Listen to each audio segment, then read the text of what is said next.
Boa noite, está no ar o Pente Fino Entrevista, aqui pela TV Bom Dia. Hoje estamos recebendo o vice-prefeito de Erechim, Flávio Tirella. Eu que vocês tenham pedido desculpa a ele publicamente. Eu escrevi o vice-prefeito Luiz Tirella, que o pai dele ficou 8 anos, mas só num textinho, que depois na hora que saiu já me ligaram, eu disse, não, já ajeitei no site, às vezes acontece. Estava falando com o teu pai, questão do PTB e coisa e tal, que os 2 PTBs que nós temos no estado, mas isso é para um outro momento que nós vamos conversar.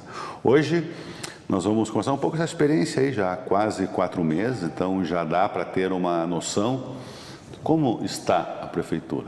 Ele viu a parte boa, a parte de troca e também alguns ruídos, que é normal da política. Infelizmente, tem coisas verdadeiras, tem coisas que não são verdadeiras, tem fakes, tem mentiras, tem verdades, mas tudo isso depende para cada instância cuidar do que é verdade com o dinheiro público. Eu sempre digo, ninguém está ali para ser dono e tem que gerir bem o dinheiro público. Boa noite, Flávio, seja bem-vindo aqui à TV Bom Dia. Boa noite, Rodrigo, obrigado pela oportunidade de novamente estar aqui. Para mim é um prazer muito grande conversar com amigos, explanar um pouco das dúvidas que a população tem. Realmente, 4 meses de uma experiência desafiadora, uma experiência diferente, onde em 4 meses acho que houve uma grande evolução da cidade, houve um grande aprendizado. Sabemos que tem muitos problemas para serem resolvidos, mas sempre os terão. A prefeitura, assim, vai acontecer sempre, quando resolve um problema terá outro e assim subsequente. Mas eu acho que dentro do nosso intuito de botar uma celeridade nos processos, de mostrar uma outra cara para o governo, eu acho que esse intuito estamos cumprindo e cumprindo muito bem. Sabemos que pegando um momento atípico, tu bem relatou aqui, a calmaria não veio ainda, só as tempestades.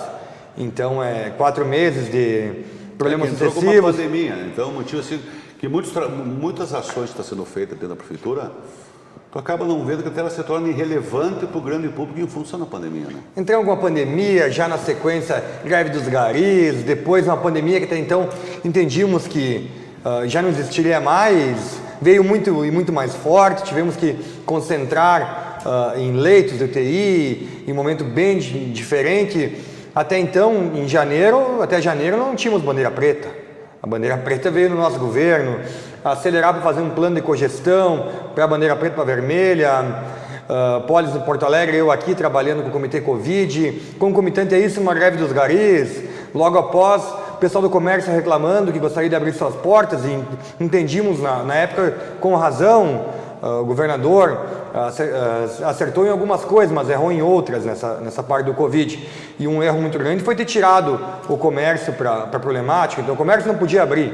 Todo mundo podia, mas o comércio não podia. Então entendíamos, estivemos do lado deles e agora minimamente, praticamente todo mundo está trabalhando. Com alguns setores ainda que estão com problemas, setores de festas, de eventos, que foram o primeiro a parar e infelizmente até hoje não retornaram. Nós temos questões também que é um problema, que é o transporte coletivo, que várias empresas do país sofrem com essa problemática, em função da cara para quem paga, mas para quem faz o serviço é barato, então não é fácil para o governo gerir isso. E temos ainda, que vai estourar mais ali para frente, que é a questão, nós não temos contrato com a Corsã, que eu acho que é um outro problema que Erechim clama há muito tempo, Flávio.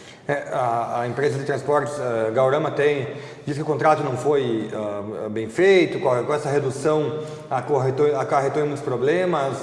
Tivemos reunidos com ele no final de semana, anteriormente, prometeram que iam baixar um pouquinho, mas que os horários essenciais não iam parar. Mas ingressaram na justiça para rever os direitos. Eles comprovam que tem uma defasagem muito grande do contrato, de valores a receber, enfim. A gente, sabedor temos que estar sempre no meio termo, não pode ser tudo errado, tudo certo. Então, a nossa parte ingressa judicialmente, se o juiz assim entender que esses recursos realmente estão defasados, a gente tem um amparo legal para fazer a readequação. Antes disso, não podemos fazer nada. A justiça, no mandato de segurança, a juíza da segunda vara civil de Erechim disse que eu não podemos fazer uma análise unilateral com onde vai entrar a prefeitura nessa. A prefeitura vai ter que entrar também para mostrar que realmente está o contrato. Como é que vai ser esse imbróglio? A prefeitura, com o seu gestor de contrato, está analisando as tabelas juntamente com a empresa de transportes. Gaurama apresentou uma defasagem em torno de 4 milhões. A prefeitura hoje falou, nós não podemos pagar, se vamos pagar por pagar. Seu contrato lá atrás foi mal feito, ou se a empresa aceitou esses termos, Hoje existe um contrato vigente. Tem os dois lados da moeda. Outra coisa, se a Gaurama não cumprir mais o contrato, quem é obrigado a cumprir é a prefeitura. O transporte público é nossa responsabilidade. Então não é um contrato simples. Comprou lâmpada, não entregou lâmpada, rompe e pronto. É atípico. Mas nós estamos agora de olho em tudo. Eles ingressaram judicialmente, se vier alguma decisão do juiz de pagar, a gente sabe que não vai vir uma decisão monocrática, paga e pronto. Vai ser um meio termo com a prefeitura também, a gente chama os responsáveis pela empresa. Então a gente quer que a coisa funcione bem para os usuários e que a coisa ande, é o que a gente quer. Fácil não é um problema que estamos enfrentando, assim como virá um problema muito maior, tu bem aqui falou, que é o problema da Corsã. Isso aí, se já está dando uma dor de cabeça tremenda para nós gestores, para a população, o contrato com o transporte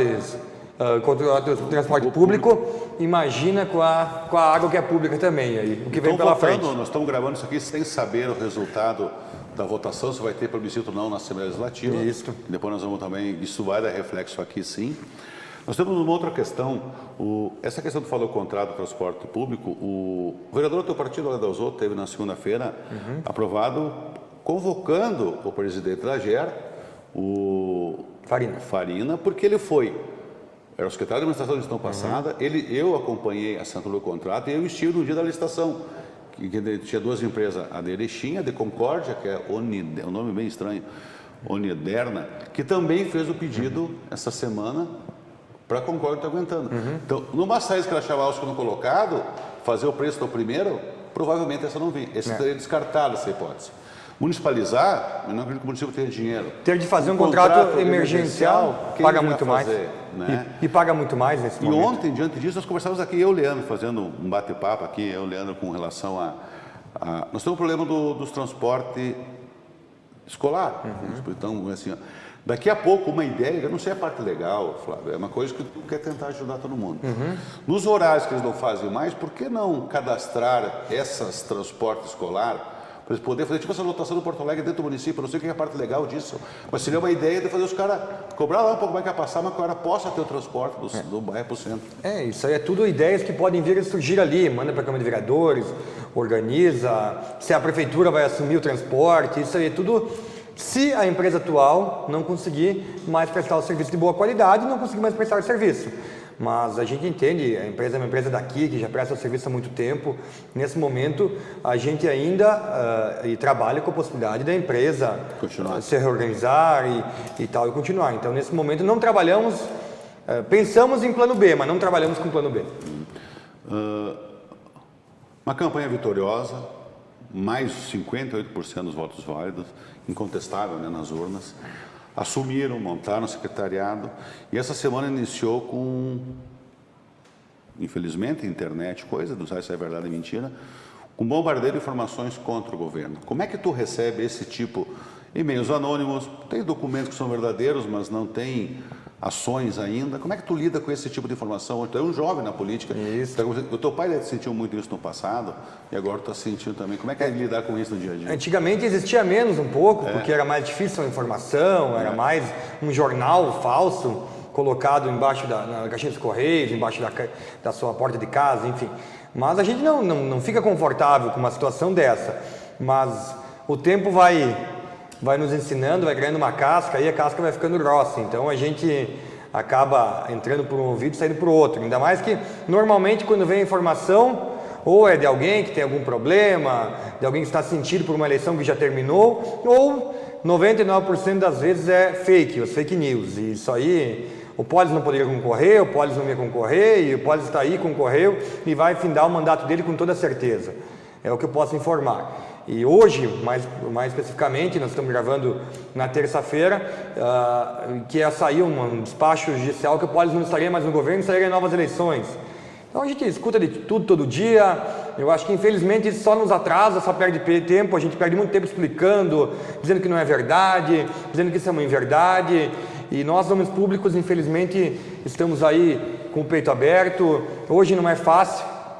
Não é fácil concorrer a um cargo público. Eu, particularmente, meu salário é um salário que paga as minhas contas, mas eu ainda tenho que trabalhar no consultório, depois das 5 todo dia eu vou ao consultório para pagar minhas contas, para poder viver. A gente vive de maneira sempre honesta, lidamos a máquina pública como se fosse o dinheiro da gente, na realidade então mais do que se fosse da gente, então o cuidado ali é específico, ninguém vai roubar R$1, e se a gente souber que roubou, será demitido na hora. E as investigações aí virão. Então é isso que a gente trabalha, de uma maneira correta, em prol da população. E lidar, infelizmente, quando envolve a família da gente também, ali na campanha envolveu muito a família do Polis, os amigos do Polis, enfim, meus amigos também, e aqui agora envolveu minha esposa, a esposa dele, um fato inverídico, que elas, infelizmente, elas não podem fazer nada hoje na cidade. A empresa nem existe ainda, nem criada foi, apenas um CNPJ criado lá, já largaram que estão licitando, estão fazendo isso, aquilo, então elas são livres, podem empreender e devem empreender, a gente fica feliz, todo mundo empreende na cidade, todo mundo cria empresa, vá trabalhar de maneira honesta, é claro, mas vá gerar emprego ou renda para o município, é o que a gente quer, é o ciclo da vida. Quando foi feita a nominata, Flávio, você me disse que ia ter um acompanhamento mensal do desempenho dos servidores dos CCs, das pessoas que fazem parte do governo, de lá na campanha, que tem uma qualificação para determinado cargo. É natural que vai mexendo, uns vão se adequar à maneira de trabalhar, outros não vão se adequar e trocas. Como é que tu vê a participação do PSB no governo? Teve umas trocas na agricultura, mas pontuais, né? Como é que tu está analisando? Não, basicamente a gente também não tem como cuidar de todos os setores, então a gente tem que delegar funções. Assim, a administração pública é assim, a gente cobra muito o resultado dos secretários. O secretário tem que cobrar dos seus servidores ali, que ali estão trabalhando. Mas houveram trocas pontuais, é claro, poucas, mas houveram. E a gente trabalha muito claramente, administração MDB, PSB, mais alguns partidos, republicanos, cidadania, solidariedade, então basicamente é esses que compõem hoje o governo e alguns que vieram a compor depois, posterior à coligação, PTB, PCdoB. Então a gente trabalha hoje de maneira muito clara. Eu e o Polis temos um bom diálogo, a gente senta lá, toda manhã a gente senta das 7 às 7h20, aí conversa todos os pontos que a gente acha que tem que conversar. O bom é que tanto eu como ele não tem melindre, a gente pode falar, o cara do teu partido lá não está rendendo. Ele pode falar para mim como eu posso falar para ele. Como tu falou, a gente ganhou uma eleição muito tranquila, com mais de 58% de aprovação da cidade de Erechim. Então isso nos deu um know-how para trabalhar tranquilamente. Ninguém pode falar, eu ganhei a eleição para ti ou eu ganhei para você.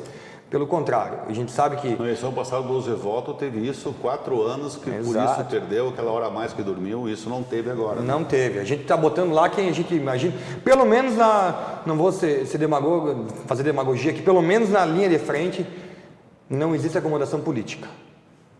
Fato.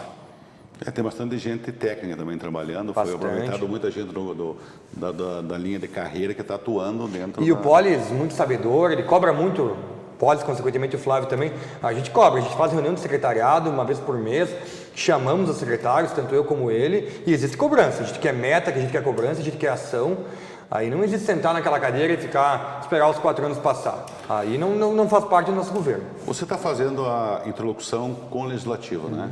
Assim, tu falaste do republicano, a gente já viu alguns enroscos, eu vejo alguns vereadores da base incomodados com a ação até amanhã vai estar aqui o Hernani, presidente do republicano, também vou perguntar para ele isso, com relação à atuação do vereador Anaximandro Zambonato Pessim.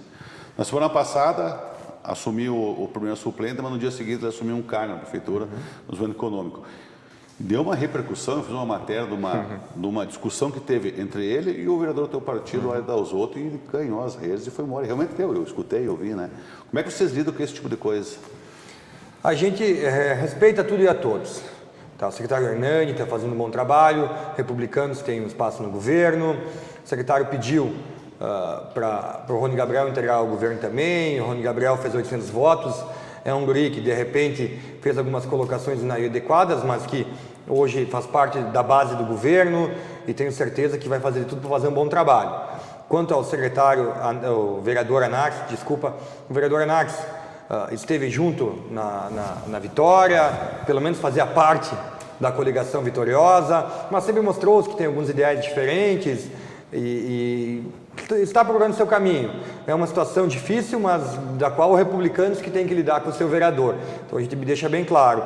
Hoje a gente temos a grande maioria, então se o vereador muitas vezes até votou com a gente, com o governo, sempre bem-vindo. Se ele entende que os projetos são benéficos para a população, ele vota junto. Se ele entende que não, ele vota como ele quer, ele é livre, o mandato é dele. Aliás, todos os vereadores são livres e têm seu mandato.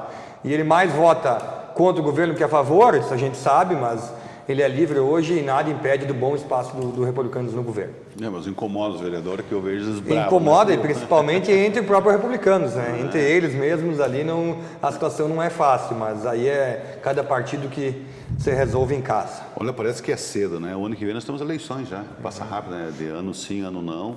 Nós estamos agora, hoje foi instalada uma CPI no Brasil, temos um manifesto para Bolsonaro dia 1º de maio em Erechim.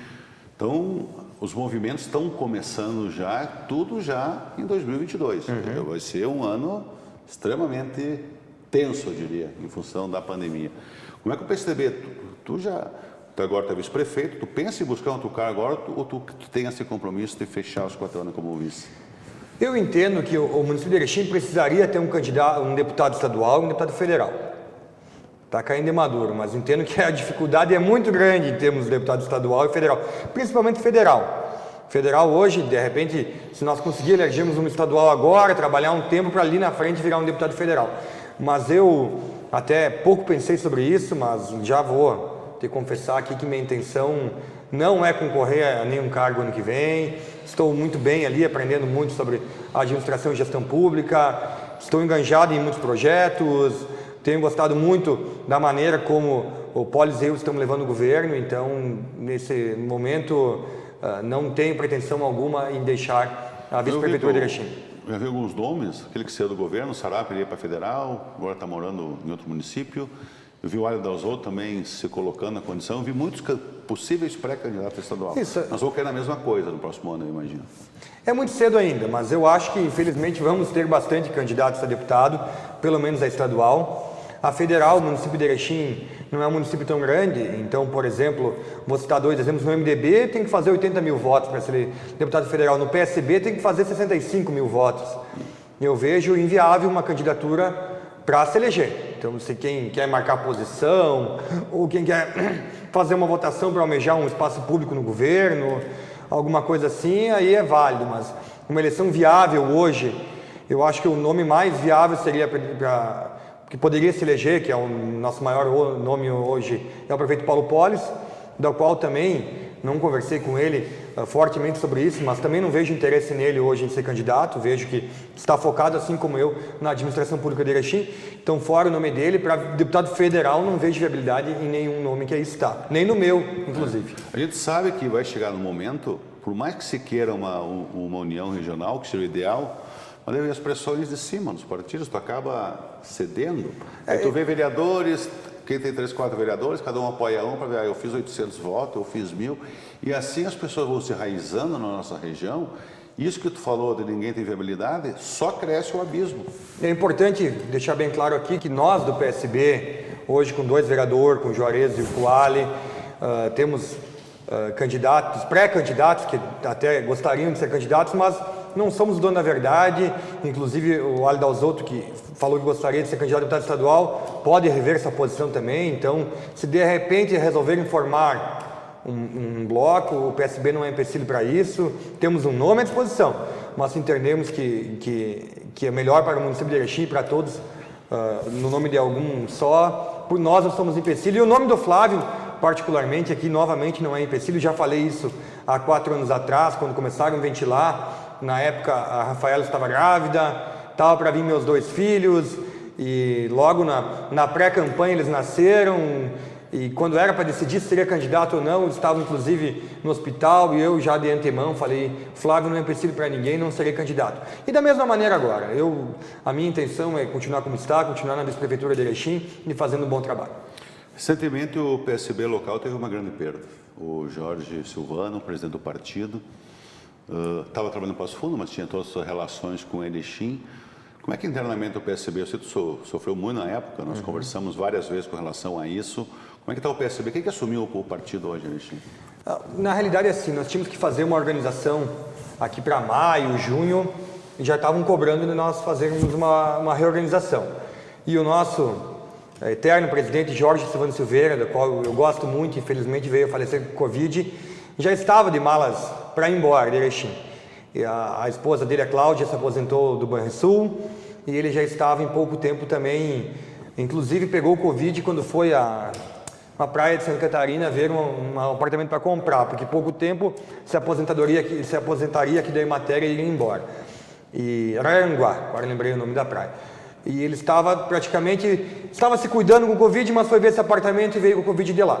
Então, acabei estendendo o assunto, mas assim, o Jorge, desde que eu entrei no PSB, que também entrei com um pouco de conflito ali, entrei mais pelas mãos do Beto Albuquerque, na época presidente estadual, hoje vice-presidente nacional, o Jorge sempre me acolheu e de lá criamos uma amizade e nos 5 anos que eu estou no PSB, os 5 anos ele é o meu presidente.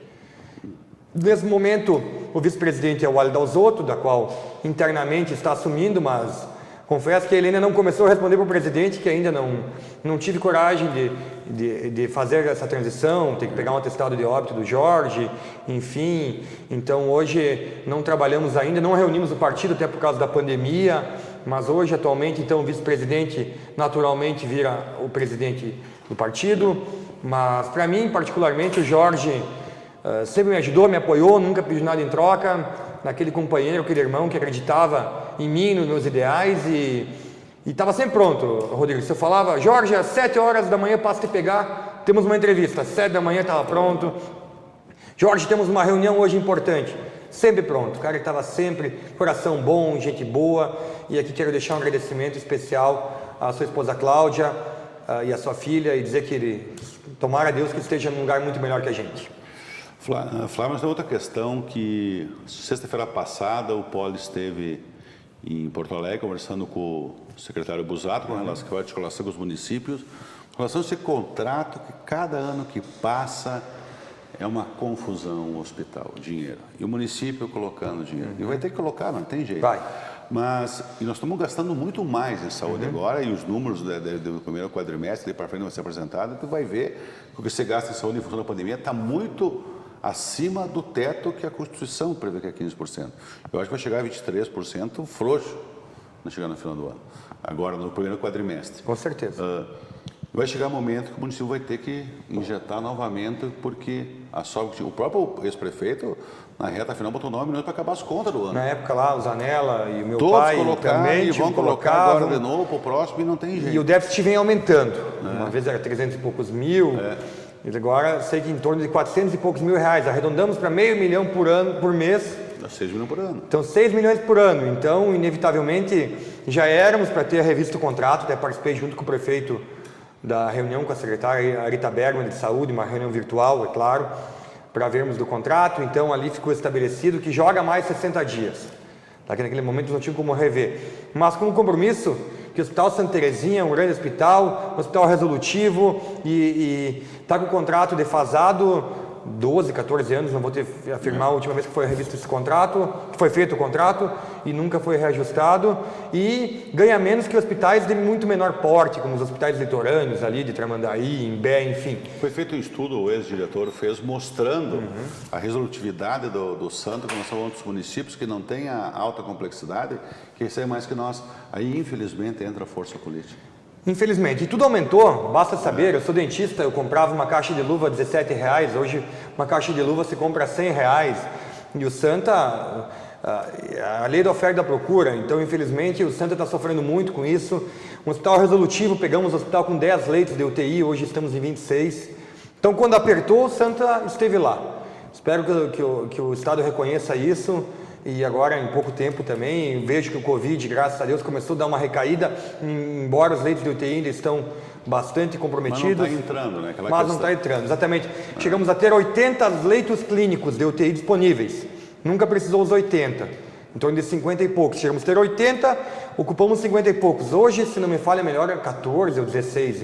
Então, nem 30% da ocupação. Então, se nós tivéssemos hospital de campanha, já estaríamos fechando nesse momento. Então, acertadamente, a nossa estrutura deu conta do recado. No limite, trabalhando no limite, com um trabalho muito bem feito pelos nossos servidores, pela nossa equipe clínica, corpo médico, direção do hospital, enfim. Quero agradecer a todos aqui. Nós temos no período de poucas chuvas, tivemos um problema estamos quase encerrando já, mais uns minutinhos, tivemos um problema no britador que foi ajustado. Se vier uma chuva forte, já começou a aparecer buracos pela cidade. Nós teremos aí, assim que dá uma chuva de uma semana, provavelmente vai levantar muito buraco na cidade. Então, entender essa área não tem, é inevitável, já está abrindo no seco. Né? Existe alguma programação dentro da obra para isso? A demanda, inevitavelmente, a gente não quer falar do que passou, mas a demanda para trás lá ficou muito reprimida, seja em tapeamento de buraco, seja em lâmpadas de iluminação pública, enfim. Mas hoje nós temos 2 equipes praticamente atuando em tapa-buraco, mas foi licitado agora sexta-feira uma equipe contratada, externa, para fazer esse tapa-buraco. Então vai vir a somar junto com a gente aí, entendemos que em pouco tempo, então essa equipe de tapa-buraco da prefeitura, uma dessas 2 equipes, poderemos concentrar inclusive para começar a fazer asfalto, começar a fazer ruas inteiras. Então eu acho que em pouco tempo vamos começar a ver ação aí dentro do ano, vamos ter mais uma surpresa boa em nível de asfalto, em nível de tapa-buraco na Secretaria de Obras, além dessa resolução de projetos aí que despachou muita coisa na cidade e é importante para todos. A construção civil despachando, a economia também vai melhorando. Enfim, eu acho que quero aqui agradecer aos nossos secretários que vêm desempenhando um grande papel, vêm trabalhando com afinco e todos se dedicando muito para uma cidade melhor. Obrigado, Flávio, pela tua participação aqui conosco. Obrigado, Rodrigo. Obrigado a todos os ouvintes. É sempre um prazer estar aqui e sempre que precisar me chama que aqui estarei. Um grande abraço e fiquem todos com Deus. Boa noite e até a próxima. Na próxima sexta-feira teremos aqui, às 9h, o secretário de Desenvolvimento Econômico, Hernani Mello, que falará um pouco o que foi feito na Secretaria, que é muito importante, eu sempre digo, no período de pandemia, tem que estar bem organizado na saída para recuperar um pouco do que perdeu e voltar forte para o mercado. Uma boa noite a todos e até a próxima.